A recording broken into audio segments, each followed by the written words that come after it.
Well, g'day. So, this is only going to be my second video, and just like the first, it's raw footage, it's unedited. I don't have any extra equipment to go and be all professional just yet. But, capping off quickly, in the last one, I explained how I've been through a lot of medical issues. And I've also been diagnosed with mental health, and the mental health that I've been diagnosed with is CPTSD, depression and anxiety. Now, depression and anxiety I've had since a teenager. CPTSD is a diagnosis, not a prognosis, given to me in the last couple of years after seeing a clinical psychologist.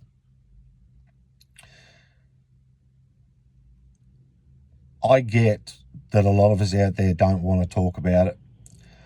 We feel embarrassed if we admit it, and we feel honestly judged so much of the time about being, especially a male with mental health issues. And, we're looked upon to be weak, incapable, whatever else people want to say. You know what? I think it takes a hell of a man to not only speak about it, admit it, be vulnerable, men do cry. But the stigma behind it, of where we're always made out to look like we're supposed to be the protector, the tough person, the logical person, and we should never look weak or frail. None of that changes just because you have a diagnosis. If anything, having the diagnosis really puts you out there as a much stronger person, because not only are you capable of being able to talk with people about it and say, hey, yeah, I suffer. I have good days. I have bad days. I have suicidal thoughts. I've attempted multiple times in my life, obviously to no success. But there's still such a stigma around it. Even though it's spoken about everywhere, and there's all these organisations now saying about mental health, the suicide rates and the reasons behind a lot of suicide. And it comes back to so many different factors. You know, it could be not believing in yourself. It could be feeling like you continuously fail. It could be a relationship breakdown. It can be a relationship breakdown, and if you've got children in that relationship, a breakdown in access or being able to be a part of your children's lives. It can come back to financial, and the list goes on. Now, look, mine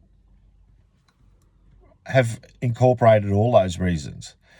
I'm not going to go into too much detail because I wrote a book back in 2019 called The Dark Side, My Perspective, by Jason Fitzgerald. Now, in that book, I talk about depression, anxiety, respect, bullying, and I forget about the other bit. It was only a small book.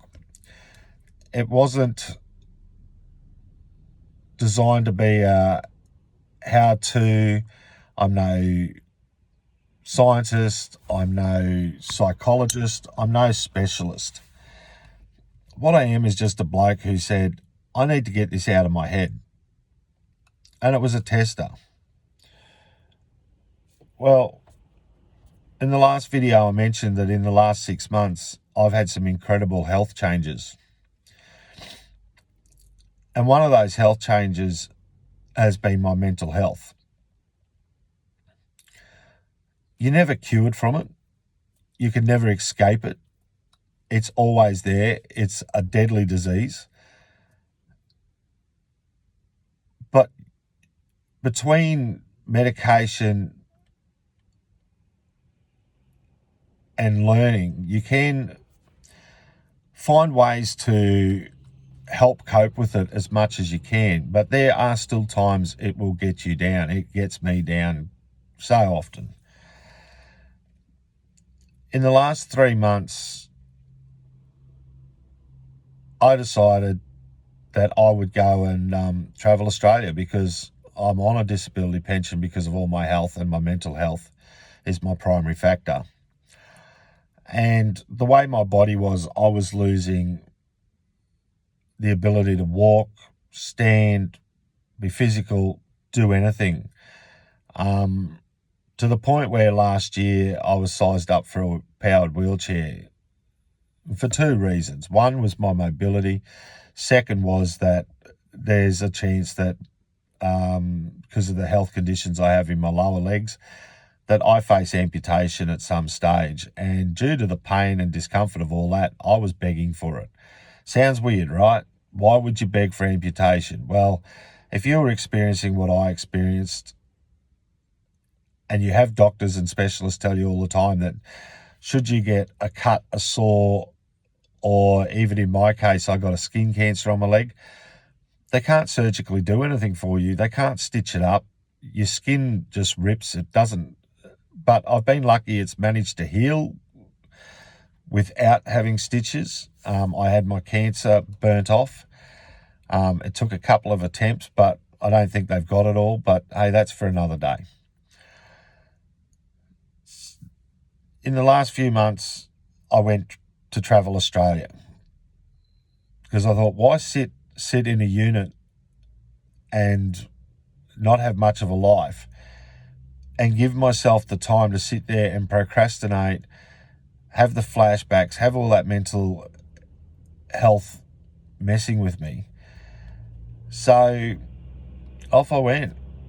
I packed up my life into my car. I jumped on the Spirit of Tasmania over to the mainland. And I went up and saw family and friends in Queensland. 2 weeks up there, my car got hot on the way to visit a friend, and it turned out that the radiator hose had come off the top tank. Repaired that, but noticed in the process that the top tank the radiator is the original. So I bought new radiator, new thermostat, new fans, new fan module, and thought that would be the end of it. It wasn't. So the next thing was, whilst I was waiting for those parts, I come across a Nissan Navara 2006 through a second-hand car detailer on the Gold Coast. Yeah, you can't always trust them, but for me, it was like, okay, dual cab, four-wheel drive, it's an auto, that'll make a lot better for travelling around Australia. And it was diesel. Had the snorkel, had a bull bar, had a canopy. So a lot of the work was already done. So I got it on finance. A week later, after only doing about 200 Ks in the week that I owned it, I decided to head off and see some more family and friends whilst my other car was waiting for the parts and so forth. So that morning I take off. Every time I got to an intersection or a set of lights, all of a sudden it's going into a lymph mode, struggling to take off. So I'd worked out after a while of frustration that if I turned the car off, turned it back on, it would reset the computer system, and until I had to slow up or whatever again. So it just got to a habit of turn off, turn on, turn off, turn on, etc. I rang the warranty shop in regards to that issue, and they're like, okay, can you bring it into us so we can have a look at it? And I said, well, I'm 600 to 700 Ks away. I'll make my way back down in a couple of days' time and bring it in. They're like, yep, that's fine. So I did that. During that process, I met a friend, and that friend was also ready to travel Australia and looking at a camper van. And because I had the ute, And we got along very well. Same humour, same banter, all that sort of thing. So she was like, well, what if I bought a small caravan and then we can utilise that as our base and, use your ute to tow it, travel, etc. I'm like, yeah, sweet. So I get back into Brisbane. The next day I go and pick up this caravan with her, get it home, everything. Had a 4-wheel drive hitch on it, which I'd never used before, and it was a little bit complicated to try and get it off, but I worked it out the following day. But also wasn't getting connection with the lights properly. So we went off to look for an auto Alecki. Whilst doing that, all of a sudden my car started to overheat. Hey, here we go, second car. Anyway, pulled up straight away, popped the hood, and all around the reservoir bottle was where it was coming out. And I'm like, I hope I haven't cooked the head, so let it cool down and did all that. Got water in it, ran it. Once it hit operating temperature again, it was started rising.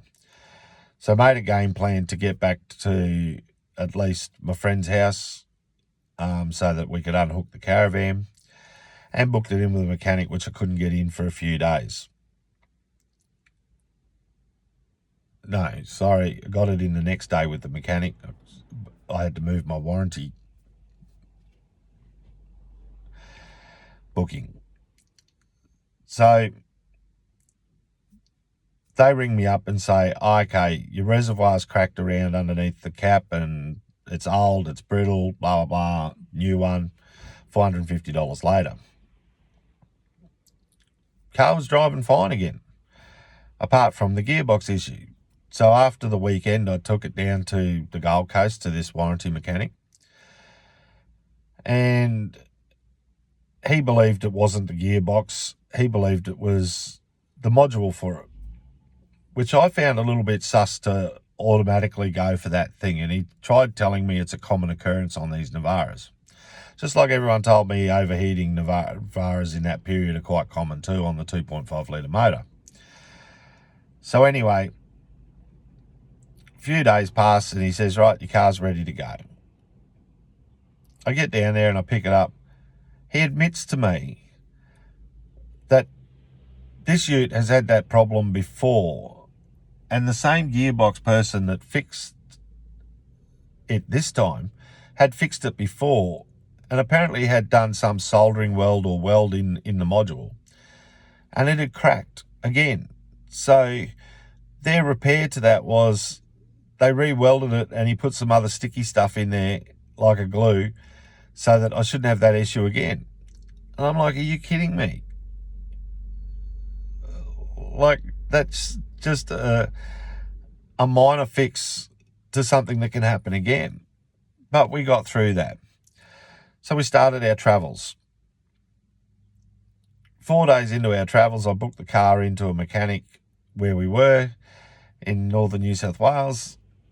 I explained to him about the previous overheat, the gearbox issue. First thing he does is check the radiator. Now, I've only driven about 7 to 8 minutes from where I was staying to the mechanic. The fluids were full. He's had to put a few litres into it in that short amount of time. He started it with the radiator caps off and swoosh, blows out. He rings me up and he says, mate, I can't service this vehicle. You've got a blown head. I'm like, fantastic. Now what do I do? Ringing around, getting quotes for second-hand motors, rebuild heads, brand new heads, mechanic costs, all that. And the variant was anywhere from a $4,000 bill up to about an $8,000 bill. I just paid $8,500 on finance for this car. I've got 4 years of paying it off. I did not need this. So anyway, I decided to get my friend and her caravan back to Brisbane so that I then could use a mechanic that I've known for 20 odd years. that used to work on the trucks at a transport company I worked at when I was younger. So with help from a friend, we bought new heads, new water pump, new thermostat, new timing chain, and my mechanic come in when all the parts arrived, and he pulled all the components off and started putting it all back together. Thought, right, job done. For just over $4,000 between parts and labour. Drove it around for a couple of days. No issues whatsoever. Until the day I decided, okay, I'm not going to continue travelling. I'm going to go back to Tasmania because this is just an expense I couldn't afford. So I start driving to my mother's, 10 minutes, and I'm going to my mother's to say goodbye and collect my mail. 10 minutes on the highway, and I had done some highway driving previously, so it had run fine. Temperature gauge starts to race up, pull over immediately, pop the hood, and it's spraying out of these hoses on the driver's side of the motor. Shut it down, let it cool down, put my hand in there. The hose clamps had worked loose, so they probably weren't tightened enough to be able to do that, or they'd busted, whatever be the case. Repaired that, put water in the radiator, drove to my mother's place. 30 kilometres later, 2 kilometres from my mother's place, bang, up goes the temperature gauge again, but it hadn't gone past the 3/4 mark, so I nursed it into my mother's front lawn. Wait for it to cool down, get out there, and I'm looking around. I can't see leaks anywhere. I can smell coolant, but I can't. But I'm just assuming that's the burn off of what's been sprayed earlier. And next minute, gushing comes out underneath the oil filter, and it turns out one of the oil cooler hoses was a weak point. It was old, and it just chuffed everything out. Luckily, the neighbour's brother-in-law is a diesel mechanic.